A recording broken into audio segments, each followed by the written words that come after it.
estamos iniciando mais um Diálogo Empreendedor. Lembrando, se você ainda não fez a sua inscrição no nosso canal no YouTube, inscreva-se.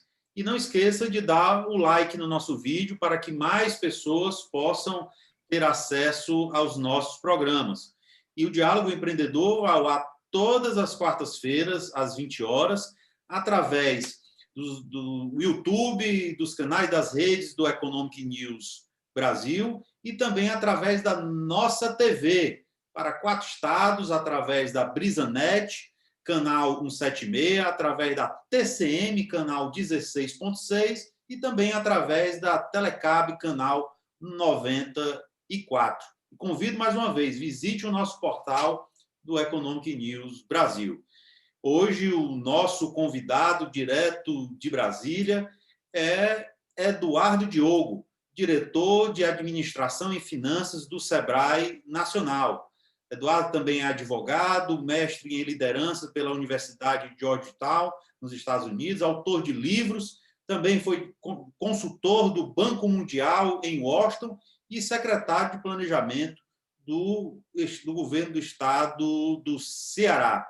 Eduardo, seja bem-vindo ao nosso programa. Muito grato, Jackson. Alegria estar com você aqui e com todos que estão conosco. Estamos vivendo aí um momento bem diferente, mas antes de entrarmos nas perguntas que é de bastante interesse, não só para empreendedores pequenos, microempreendedores, mas de empreendedores de forma geral, eu queria lhe perguntar, Eduardo, primeiramente, eu gostaria que você falasse do Sebrae. Como é organizado o sistema Sebrae? Qual é o seu público-alvo? Ok, Jackson, é uma pergunta que eu acho que tem um componente didático muito grande, que a gente tem a oportunidade de explicar um pouco como funciona efetivamente o sistema. Bom, o Sebrae tem um público-alvo que eles são todas as empresas, independentemente do setor de atividade, que faturam até 4,8 milhões de reais por ano. Ou seja, os MEIs, os micro e os pequenos empresários de todo o Brasil. Essa massa hoje representa no Brasil 17,3 milhões de empreendedores e empreendedoras. E eu afirmo de modo muito contundente que são heróis e heroínas que empreendem no nosso país, apesar de todas as dificuldades que a gente sabe que são bastante significativas. E o sistema Sebrae ele é organizado da seguinte maneira. Ele é uma das entidades do Sistema S, diferentemente das demais entidades do Sistema S, as mais conhecidas como o SENAI e o SESI, que estão dentro do guarda-chuva da Confederação Nacional da Indústria, o SENAC e o SESC, que estão dentro do guarda-chuva da Confederação Nacional do Comércio, e o SENAR, que está dentro do guarda-chuva da Confederação Nacional da Agricultura. O sistema Sebrae não possui nenhuma confederação que esteja acima dele em âmbito nacional. O que ele tem acima da gente, dos 3 diretores que compõem a Direx, a chamada Direx, que é a diretoria executiva do Sebrae Nacional, eu como diretor de Administração e Finanças, o Bruno como diretor técnico e o Meres como diretor-presidente. Acima da gente tem o Conselho Deliberativo Nacional do Sebrae, que é composto exatamente pelos presidentes dessas 3 confederações que eu mencionei, Confederação Nacional da Indústria, Confederação Nacional da Agricultura e Confederação Nacional do Comércio, que inclusive é o nosso presidente do Conselho hoje, que é o presidente José Roberto Tadros, é o presidente da Confederação Nacional do Comércio e também o presidente do Conselho Deliberativo Nacional do Sebrae, e que lidera o CDN, que a gente chama apenas de CDN, o Conselho, que é composto por membros dessas 3 confederações e mais, Confederação das Associações Comerciais do Brasil, Banco do Brasil, o BNDES, a Caixa Econômica Federal, organizações outras de desenvolvimento tecnológico, certo? E outras instituições financeiras também. Enfim, nós temos ali uma representação muito ampla, culminando, obviamente, com a representação da União. A União tem um representante também no Conselho Deliberativo Nacional, que, inclusive, é o secretário Gustavo N., do Ministério da Economia, que vem de uma indicação do secretário Carlos da Costa, que é o secretário especial de Produtividade, Emprego e Competitividade.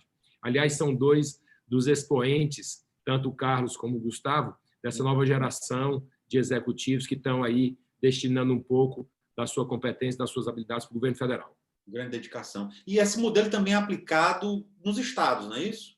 Correto. Aí, nos estados, esse modelo, se está correto, ele se replica. A diferença é que nós chamamos, no âmbito nacional, do Conselho Deliberativo Nacional, o CDN, e são as confederações, as entidades nacionais, obviamente, e nos estados nós chamamos de CDE, né, que é o Conselho Deliberativo Estadual, que é composto pelas respectivas federações. O que no âmbito nacional são as confederações, nos estados são as federações. E aí também, aí no caso, por exemplo, do Ceará, além dessas instituições que se espelham nacional, tem o Banco do Nordeste, que está presente nos 9 conselhos dos estados também do Nordeste. E aí nós temos a alegria, no Ceará em específico, de ter, nesse presente momento, como presidente do Conselho Deliberativo Estadual do SEBRAE, que tem no âmbito da Direx o Cartacho, o Alcílio, o Ayrton, que fazem um trabalho realmente de expressão e de vulto. Nós temos o presidente da Federação das Indústrias, nosso querido amigo e líder Ricardo Cavalcante, que também aí acumula, tá certo, e lidera a todos nós também com a sua habilidade e a sua competência. Que vem revolucionando a federação e desempenhou um trabalho muito importante de liderança realmente nesse cenário que tivemos esse ano, né? A federação desempenhou um trabalho muito importante. Eduardo, no último mês de outubro foi comemorado o Dia da Micro e Pequena Empresa, né? Em que o SEBRAE destacou na data, como você bem já citou aí, que são mais de 17 milhões de pequenos negócios, ou seja, 7 milhões de micro e pequenas empresas e 10,9 milhões de MEIs, né? Que juntos são responsáveis por mais de 95% de todas as empresas do Brasil, são responsáveis por cerca de 30% do PIB. Além disso, o que essas empresas detêm 55% do estoque de empregos formais. É muita coisa. E assim, diante desses dados, podemos observar o tamanho e a relevância dessas parcelas de empreendedores para o Brasil. Como você vê, estando nessa entidade de grande importância, estes números? Jacques, primeiro, para mim, do ponto de vista pessoal, é uma bênção e uma honra, né? O SEBRAE, a gente, desde as minhas passagens pelo Movimento de Jovens Empresários, que eu tive a alegria de passar 6 anos no Movimento de Jovens Empresários, a gente já tinha diversas parcerias com o SEBRAE. E antes de eu ir passar os 3 anos e meio que eu morei em Washington, quando eu estava como secretário de Planejamento de Gestão, conforme você mencionou, os últimos 2 anos e 8 meses, quase os últimos 3 anos, eu era presidente do conselho que reunia todos os secretários de administração do Brasil, que era o CONSAD. E a gente já tinha também ali muitas parcerias com o SEBRAE, muitas parcerias. Inclusive, por coincidência, quem representava o SEBRAE junto a gente era exatamente o Bruno, que hoje é meu par, tá certo? Ele como diretor técnico. E, na época, ele era gerente nacional do SEBRAE. Então, o SEBRAE realmente tem uma participação muito, eu diria, capilar, não só pela sua presença física, né, com quase 2.000 pontos de atendimento no Brasil inteiro, presente nos 27 estados, né, nós temos mais de 7.000 colaboradores diretos, a gente tem mais de 30.000 pessoas dentro do que eu chamo o ecossistema SEBRAE, que são os mais de 8.000 consultores, os agentes locais de inovação, todas essas pessoas que circundam, que estão para além dos 7.000 colaboradores diretos. Então, além de toda essa capilaridade, o SEBRAE tem uma capilaridade também de objeto, né? Ou seja, o SEBRAE ele é como se fosse assim, ele cabe em tudo, né? Porque nós temos sim o nosso público-alvo, que são os 17,3 milhões que a gente mencionou, mas você vê todas as empresas também que faturam acima de 4,8 milhões, que teoricamente não é o nosso público-alvo, mas nós temos parcerias com diversos. Oi? Depende das pequenas também, né? As grandes. Exatamente, depende das pequenas, e existe uma única iniciativa para poder mencionar, que é a iniciativa do encadeamento produtivo, que começou com a Petrobras nos idos anos de 1990, quando a Petrobras precisava formar fornecedores para atender às suas demandas. E aí o SEBRAE criou ali a lógica do encadeamento produtivo. Então, hoje nós temos, por exemplo, sediado do Estado de Ceará, o Grupo M. Dias Branco, dentre diversas outras empresas grandes no Brasil, tá certo? Que participam, sim, de uma série de interfaces com a gente dentro do nosso programa do encadeamento produtivo. E a gente fala também que ele cabe em todo canto, porque você vê só interfaces com diversos ministérios. Hoje o SEBRAE tem mais de R$1 bilhão que ele aporta com seus recursos próprios em parcerias com ministérios do governo federal. Então, ele tem uma capilaridade, além de territorial, como eu falei, e de gente no Brasil inteiro, ele tem uma capilaridade muito grande de objeto. Porque diante desses números, daí a importância que eu vejo das MPS nesse cenário nacional para a alavancagem da economia nesse ano totalmente adverso. Perfeitamente. Perfeitamente. E aí, Jackson, quando você fala isso aí, a gente tem uma percepção que a gente tenta fazer com que ela seja muito clara, e o que eu brinco, que eu trouxe uma figura que é do aumento do nível de consciência para dentro do sistema, para ver a nossa atuação, né? Porque fazer um trocadilho dos 17,3 milhões, a gente atua via, aliás, os 17,3 milhões, que é o nosso público-alvo, ou seja, nossa obrigação ali é prover a eles toda a condição máxima para que eles possam ter uma atividade empreendedora que seja exitosa, mas a gente atua via ele, mas para os 210 milhões de brasileiros. Então, a gente tem que entregar o Sebrae que o Brasil precisa. Por isso que a gente tem essa capilaridade também de objeto e por isso que a gente tenta contribuir em todas as vertentes que a gente entende que seja de algum modo positivo para a atividade empreendedora no primeiro momento, mas também para o Brasil, que a gente tem que cumprir o nosso papel de ser uma organização a serviço do Brasil, uma organização a serviço do povo brasileiro. No Ceará, os pequenos negócios representam 93,9% das empresas formalizadas e 50,3% dos empregos com carteira assinada no Estado.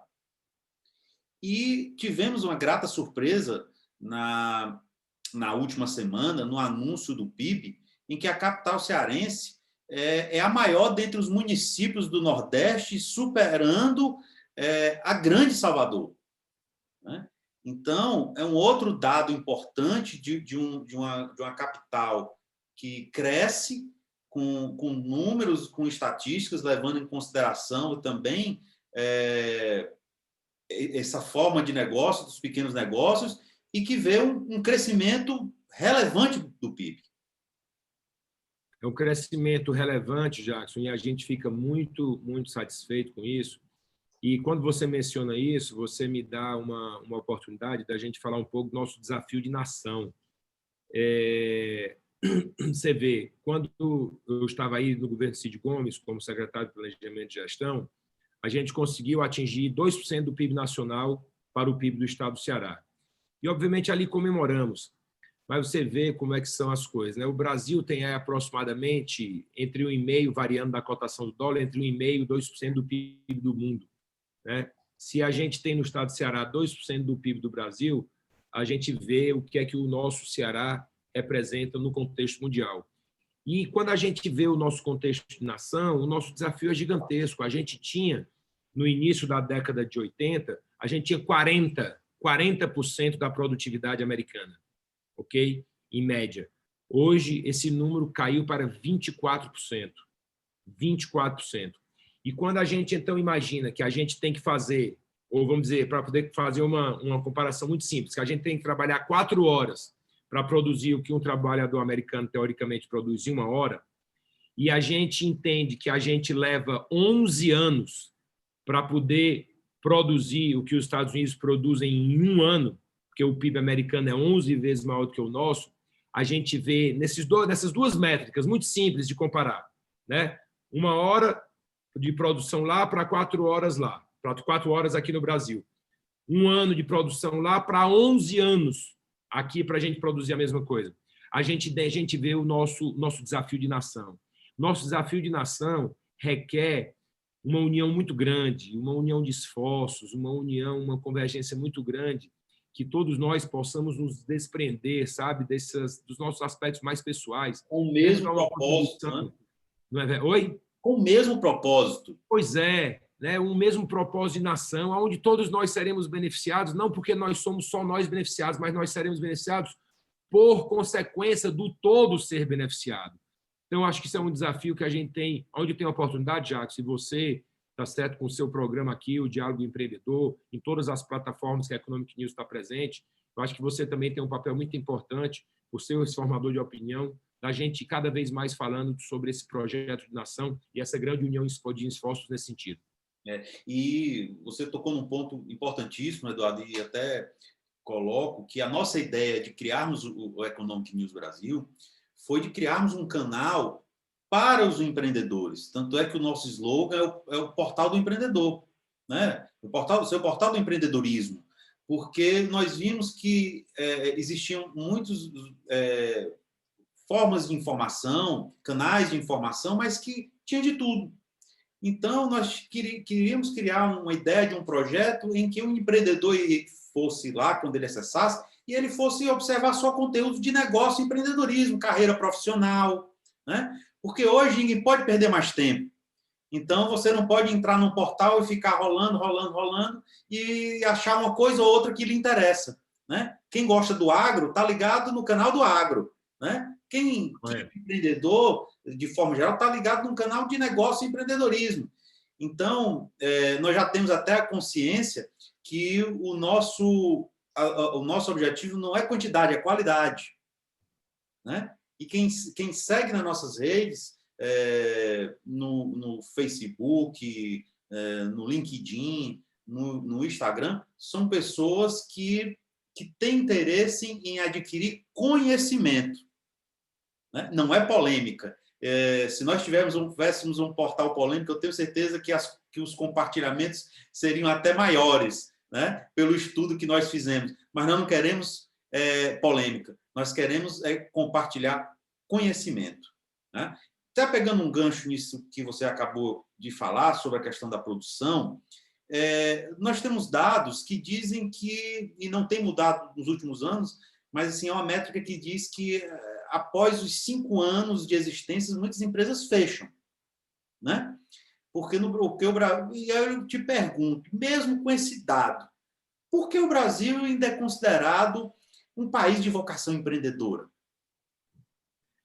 Bom, Jacques, primeiro me permita me congratular com o conceito que você falou, que vocês montaram na Economic News.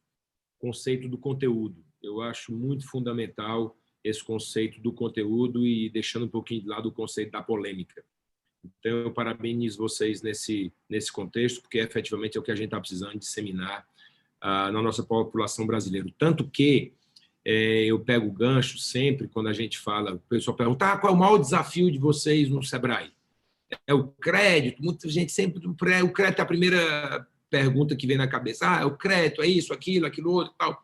Eu sempre digo o seguinte, olha, na minha humilde opinião, o nosso maior desafio é promover o que eu chamo da inclusão intelectual e comportamental do nosso público-alvo.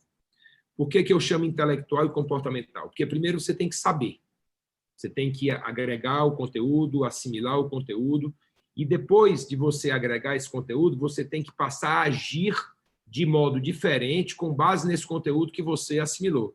Porque não adianta eu ter o conhecimento, ter a habilidade intelectual e ela não se transformar num comportamento que seja diferenciado, que seja contemporâneo, que seja moderno, de acordo com o que o mundo hoje nos mostra como realidade. Não adianta. Nós aprendemos nos bancos escolares que o átomo era a partícula indivisível da matéria.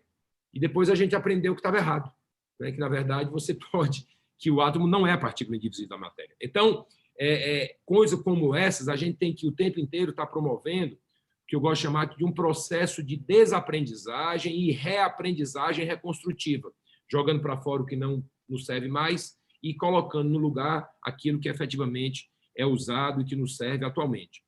E quando você fala da questão do empreendedorismo, os nossos altos índices eles são o empreendedorismo por necessidade, né, que ele se difere do empreendedorismo por oportunidade. O brasileiro ele é, sim, muito empreendedor, todas as referências mundiais afirmam isso, mas a gente tem que aprender a diferenciar para a gente poder qualificar melhor o nosso empreendedorismo e a gente poder agir mais para poder esse empreendedorismo ser de cada vez mais êxito. Porque quanto mais de oportunidade ele for, ao invés de ser por necessidade, ele vai ter a tendência de melhorar esses índices aos quais você manifestou da vida, do ciclo das empresas. E aí me permita só, antes de devolver a palavra para você, agregar um outro aspecto, que é quando a empresa sai dos 4,8 milhões de faturamento anual. Por isso que, normalmente, o empreendedor ele vai numa saída que é a multiplicação do CNPJ.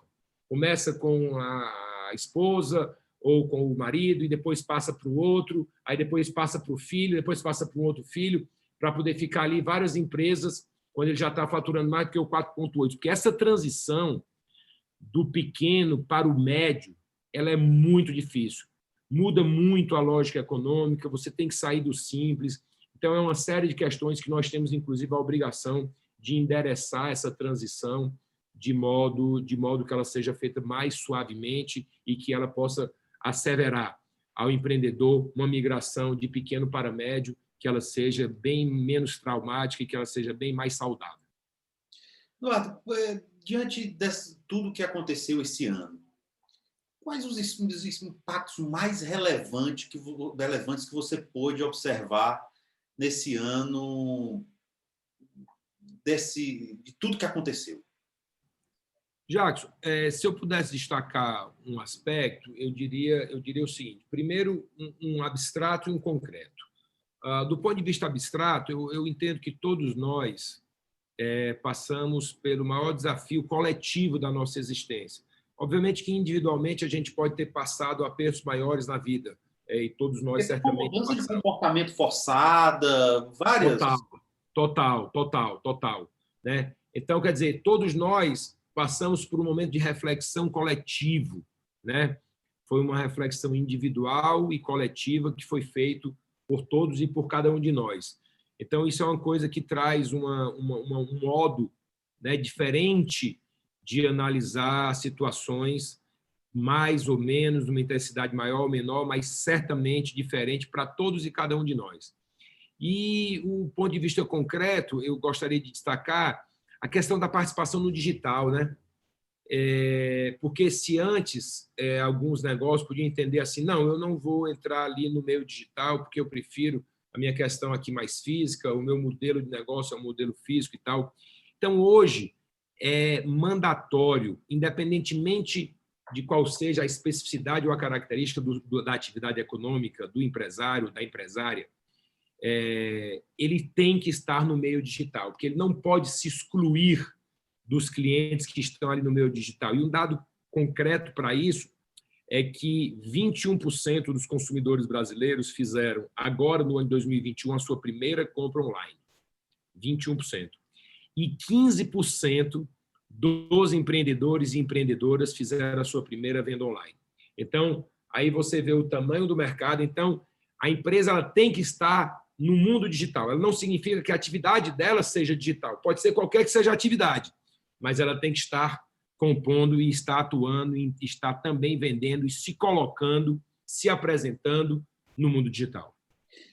Nós mesmos, numa das nossas empresas, que nós comercializamos softwares para todo o Brasil, hoje nós estamos presentes esse ano, vamos fechar nossa atuação em 24 estados.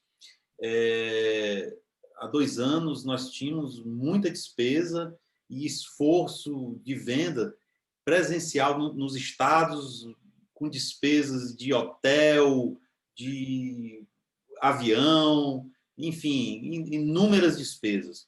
E desde o ano passado, nós começamos a introduzir a nossa venda, não foi 90%, foi 100% por videoconferência, já desde o ano passado.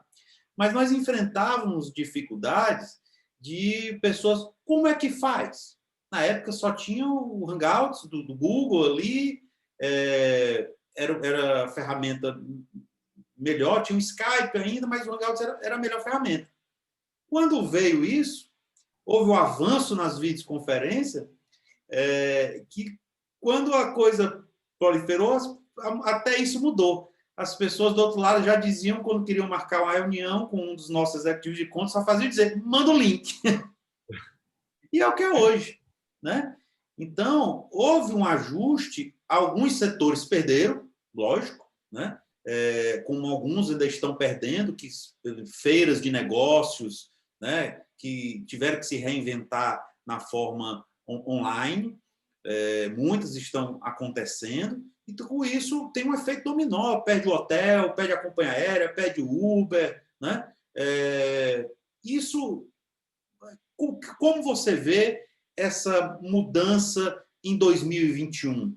Na sua visão, vai voltar ao que era antes? Ou essas mudanças que as pessoas acostumaram no evento online e tudo, isso vai permanecer? Qual a sua opinião? Jackson, na minha percepção, nem volta como era antes, nem fica como está agora. Não dá.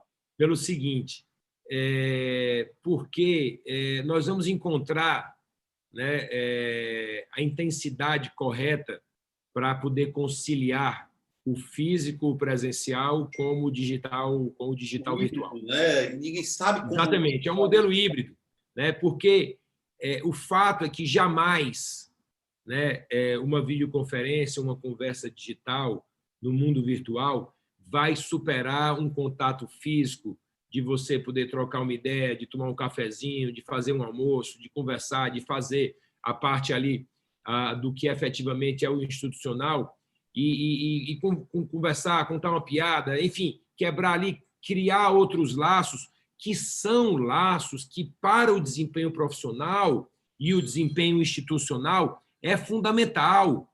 Todos esses laços relacionais que são referentes ao relacionamento humano, eles são fundamentais para o desempenho profissional e institucional. Às vezes as pessoas não percebem muito isso. Então, a integração entre os dirigentes, o corpo gerencial, todo o corpo de colaboradores de uma organização, no meu humilde entender, é um fator vital para o desempenho profissional. E essa integração, uma videoconferência, ela jamais vai suprir. Ela precisa do contato presencial e depois que é criada essa base, aí uma videoconferência pode vir completar sem sombra de dúvidas. Mas para você criar esse laço, uma videoconferência ela não atinge. E aí como por isso que eu entendo que a gente vai nem permanecer como está agora, nem voltar ao que era antes. E aí, se você me permite, você mencionou alguns setores, obviamente alguns setores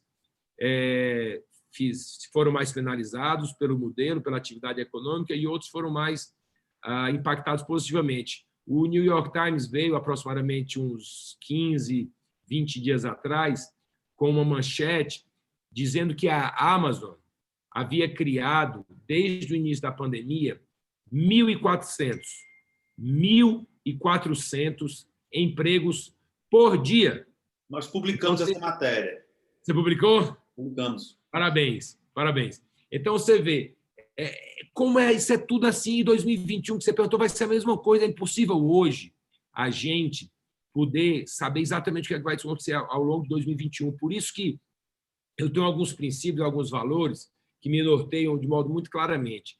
Então, tem um poeta espanhol chamado Antônio Machado. E o Antônio Machado dizia uma coisa que eu tento adotar inteiramente para a minha vida e que, inclusive, coloquei nos livros que eu publiquei. Ele dizia, caminhantes, não há caminho. O caminho vai se fazendo ao caminhar. E, ao caminhar, a gente vai construindo o caminho e olha para trás e vê um caminho que a gente jamais vai voltar a trilhar.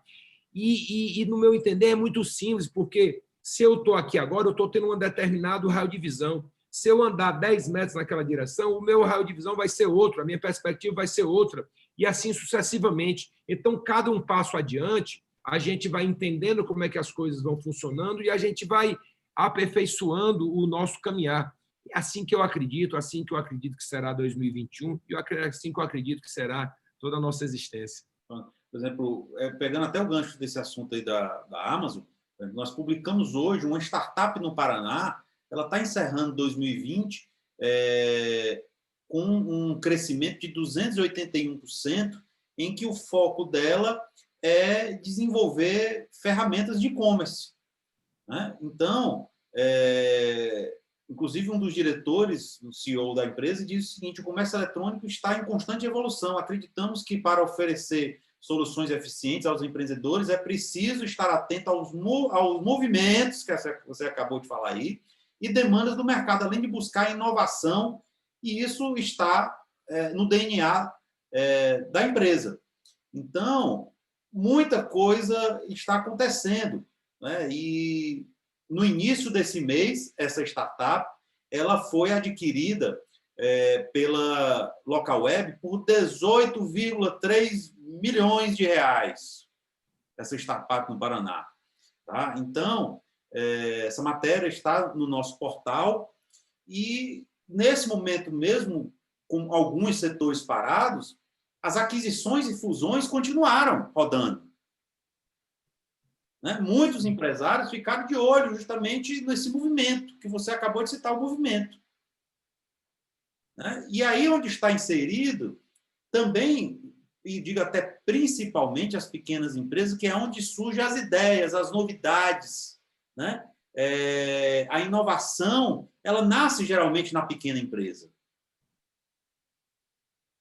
Daqueles pequenos negócios que são conhecidos na área de tecnologia como startups, né? Dali elas crescem ou são incorporadas, ou elas mesmas incorporam outras e crescem ou são compradas. Perfeitamente, Jackson. E eu acredito que o ano nosso 2021 e seguintes será um ano demais, eu diria assim, frutífero, e os seguintes, como eu falei, dentro desse contexto das startups, que o Brasil começa com um novo marco das startups, essa nova legislação que foi no âmbito da Câmara, presidida pelo deputado João Romão Neto, da Bahia, foi relatada pelo deputado Vinícius Poit, aqui do estado de São Paulo, e, aliás, são dois jovens deputados brilhantes, fazem um trabalho maravilhoso na Câmara dos Deputados. Aliás, o deputado Vinícius Poit, que é filho do nosso querido Wilson Poit, que é o nosso diretor superintendente no SEBRAE, aqui do estado de São Paulo. Um querido amigo, que juntamente com o Ivan e o Guilherme, que compõem a Direx aqui do estado de São Paulo, presidido o conselho pelo Tício Meirelles, e o Poit, ele lidera um trabalho belíssimo aqui no SEBRAE São Paulo. Então, nós temos aí, como eu falei, né, nas pessoas do João Romão Neto e do Vinícius Poit, dois jovens deputados brilhantes e que entregaram aí, sob também um trabalho forte do Ministério da Economia, o secretário Carlos da Costa também atuando de modo muito preponderante, né, um marco das startups que vai aperfeiçoar essa atividade no Brasil. Às vezes as pessoas se perguntam, dizem que é difícil empreender. Né? Para você, qual é o primeiro passo para ser empreendedor? Olha, Jackson, eu tenho um conceito na vida. Não existe regra para nada. Sabe assim, eu não sou uma pessoa que eu acho assim que exista uma receita de bolo para qualquer coisa. Existe a receita de bolo que fez com que o bolo do Jackson fermentasse e ficasse bom, né?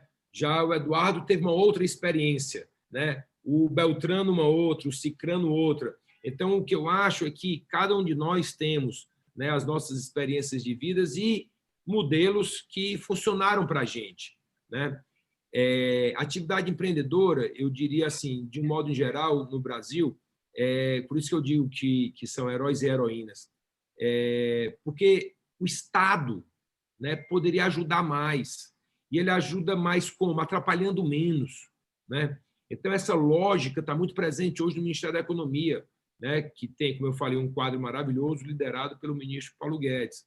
Né? Então, eu acho assim, sabe, Jackson, dentro desse contexto, quanto menos burocracia, sabe, quanto mais facilitação para se abrir, para se fechar, né, quanto menos tiver as amarras, né, do poder público, né, quanto mais claro for o jogo, né, quanto menos corrupção, quanto menos malversação, porque você vê, a corrupção é um troço que ela é danosa de um tanto, tá certo? Primeiro porque na máquina pública ela faz com que não é só o dinheiro que é desviado com a corrupção. Veja só, as pessoas às vezes falam, foi desviado tanto com corrupção. Falo, não, cara pálida.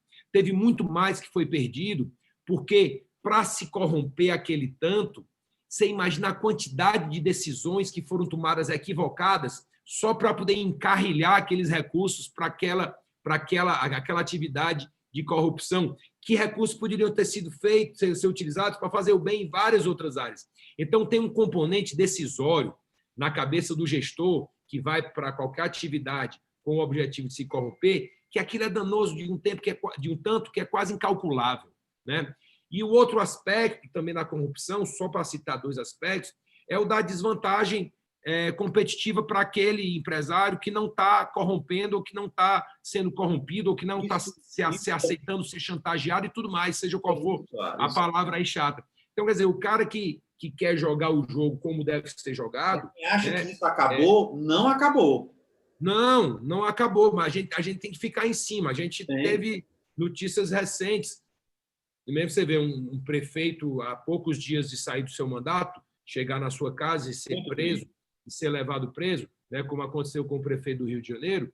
Então, quer dizer, são coisas que vão chocando o país. A gente, às vezes, parece estar um pouco acostumado, jamais podemos nos acostumar com isso. Jamais. A gente jamais pode achar que isso seja normal. E aí eu estou usando normal porque é um termo que se coloca curricularmente. Normal pode até ser, mas não é saudável. Tem uma diferença entre ser normal e ser saudável. Normal pode ser, porque ficou banalizado, mas saudável jamais foi e jamais será. É melhor não entrar no jogo e poder dormir do que entrar e depois o juiz não deixar você sair. E do que se acordar às 6 da manhã com alguém batendo na sua porta. Qual o futuro dos cursos profissionalizantes, na visão do Sebrae? É serem 100% online? Eu falo isso porque eu já fui aluno dos cursos do Sebrae. E quando eu comecei, eu tinha 17 anos, meu pai me colocou logo no Sebrae. Vá fazer um curso. Eu fiz o curso de aprendizagem para as micro e pequenas empresas, de gestão. Depois eu fiz um curso de falar em público também, que o Sebrae tem, isso com 18 anos. E foram cursos muito bons, entre outros que eu fiz. Até hoje eu guardo os meus certificados. E qual a visão do Sebrae para o futuro dos seus cursos, que hoje estão presentes em todos os estados, em milhares de municípios, ensinando os empreendedores? Jacques, na minha visão, ele vai ser híbrido. Como eu falei assim, jamais vai substituir o contato. E o contato é fundamental, pessoal e físico. Então, eu acho que para dar mais dinâmica, para aumentar, inclusive, a capilaridade, para aumentar a escala, acho que um modelo que é interessante, pelo menos que eu, pessoalmente, sou muito simpático, é um modelo híbrido, um modelo que possa contemplar aulas virtuais e um modelo que tenha que haver uns checkpoints que sejam presenciais. Tem um filme, que eu não sei como é a tradução dele para o português, como é que ele foi aqui no Brasil traduzido, mas o tema dele, o título dele original chama-se Surrogates, que é como se fossem substitutos, em que as pessoas moram nas suas casas, nos seus apartamentos, e elas colocam réplicas de si, que não necessariamente é como a pessoa mas sim como a pessoa gostaria de ser. Então, eu posso ter o corpo que eu quiser, eu posso ter o cabelo que eu quiser, eu posso ter a cor da pele que eu quiser, eu posso ser da etnia que eu quiser, não interessa. Se eu não estiver satisfeito, eu pego um surrogate, que é ali o que eu gostaria de ser, ou como eu me idealizo, o meu ideal, e essa é a figura que vai na rua, que vai trabalhar, e eu fico em casa, nesse filme, no Surrogates, numa máquina aqui que eu controlo totalmente essa pessoa, porque as pessoas criaram um certo pane, de sair e efetivamente ter um acidente e tal, e se acontecesse alguma coisa, nada aconteceria com elas, porque elas estariam em casa preservada, aconteceria com os seus surrogates. Então, assim, eu gosto de muitos filmes de ficção científica, porque eu entendo que eles têm um papel de nos alertar para alguns aspectos. No início da pandemia, naquela semana da segunda-feira, dia 16, 17, 18, 19 e 20, que foi a sexta-feira, dia 20, foi o nosso último dia de trabalho de março no Sebrae Nacional, físico. Depois a gente já voltou, mas todo mundo na sede foi no dia 20 de março. E naquela semana eu gravei um vídeo falando sobre aquele contexto que começava naquele momento da Covid, e eu dizia que o seguinte, entre o alarmismo e o acobertamento, e aí eu faço essa analogia com a questão da ficção científica, que alarma a gente em algumas coisas, mas entre o alarmismo e o acobertamento, eu fico com o alarmismo 10 mil vezes. mas o alarmismo responsável e saudável. Por quê? Porque às vezes você coloca uma questão e a pessoa fala: ah, pô, mas você foi alarmista, você disse que ia acontecer isso, mas na verdade nem aconteceu. Ué, mas muitas vezes o pior não aconteceu porque você foi saudável e responsavelmente alarmista e avisou para que não acontecesse. Eu acho muito melhor do que você ser irresponsavelmente acobertar e aí, na verdade, ser muito pior do que poderia ter sido porque você não avisou as pessoas. É a mesma coisa de um rio. Você imagina o rio Amazonas, com aquela vazão espetacular que ele joga ali no mar. Você controla ele muito melhor, a montante, quando ele está ali no seu nascedouro, tá certo? Um filete d'água, ou a jusante quando ele está na sua foz. A mesma coisa. Então, assim, eu gosto desses filmes científicos que fazem alguns alarmismos com questões desse tipo, para que a gente possa não correr aquele risco do sapo que fica na água e a água vai esquentando, vai fervendo e mata ele, porque ele não percebeu que aquela mudança era algo letal para si. Então, eu prefiro a água sempre na fervura, que o sapo é jogado e ele pula de imediato. Então, eu acho que esses momentos assim de alarmismos responsável, saudável, eles são importantes para a gente, para gerar reflexões que sejam absolutamente essenciais para a nossa contínua evolução de vida enquanto sociedade. E importante também cercar fontes, né? Porque muitas vezes se vê informações, se compartilham informações que não são reais. Isso é fundamental. Aí você gera geralmente esse alarmismo de uma coisa fake. Isso é fundamental, viu isso aí nesse contexto, Jackson? E engraçado é o seguinte, né, que os estudos sociológicos, né, e antropológicos e dessas relações, eles têm a tendência é o seguinte: aquele que gosta de compartilhar o fake é o seguinte: quanto mais fake mais o cara tem vontade de compartilhar. Por quê? Porque quanto mais absurdo mais a pessoa tem a tendência de gostar de dizer que passou aquela informação absurda em primeira mão.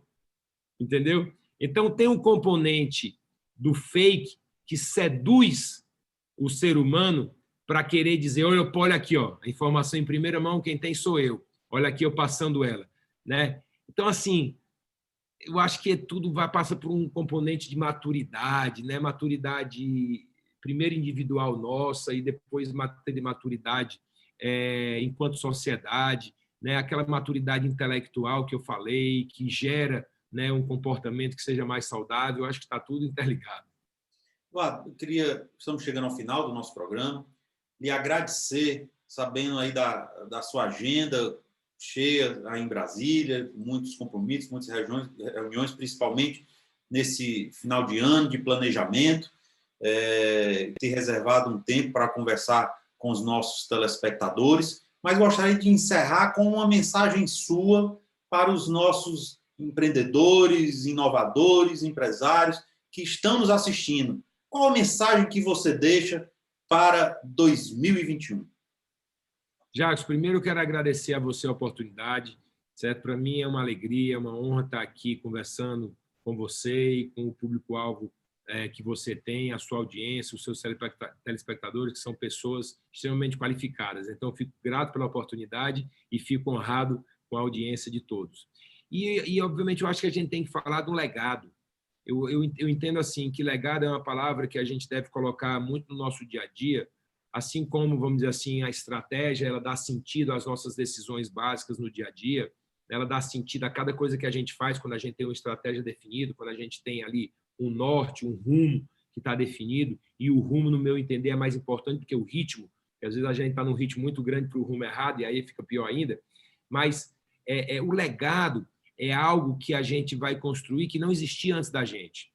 Então, eu entendo que todos e cada um de nós, independentemente da posição que a gente ocupa, a gente tem uma oportunidade de deixar no nosso raio de atuação um legado. Repetindo, um legado é algo que a gente agregou de quando a gente recebeu. Uma grande corrida de bastão, de revezamento a vida inteira, a gente sempre pega o bastão de alguém, sempre alguém contribuiu para a gente sempre vai repassar de uma maneira ou de outra para alguém. Então, a gente tem a obrigação de entregar melhor. A gente tem a obrigação de gerar um legado e que esse legado possa sempre algo que possa agregar valor para a sociedade como um todo, melhorar a nossa qualidade de vida como um todo. No nosso caso, o Sebrae, melhorar a atividade empreendedora e, no caso de cada uma das pessoas ali, com o seu foco de atuação, aperfeiçoar e agregar um valor maior, seja ele absolutamente mensurável ou intangível, para a sociedade. Então, assim, que Deus nos abençoe nesse sentido, que a gente possa contribuir para esse desafio de nação que eu falei lá no início, para que a gente possa assegurar que o nosso país possa sair da condição, né, que a gente ainda se encontra de bem aquém do que a gente poderia ser, para uma condição de bem além do que qualquer um de nós jamais sonhamos. Que Deus nos abençoe nesse tocante. Muito grato pela oportunidade. Muito obrigado. Agradecemos a sua atenção em conferir mais um Diálogo Empreendedor. O Diálogo Empreendedor tem o apoio da VSM Comunicação, do Sebrae e da Federação das Indústrias do Estado do Ceará, Sistema FIEC. Agradecemos e, logo em seguida, você confere o Aceleradores de Gestão com a minha amiga Gabriela Bastos. Até lá e até o nosso próximo programa.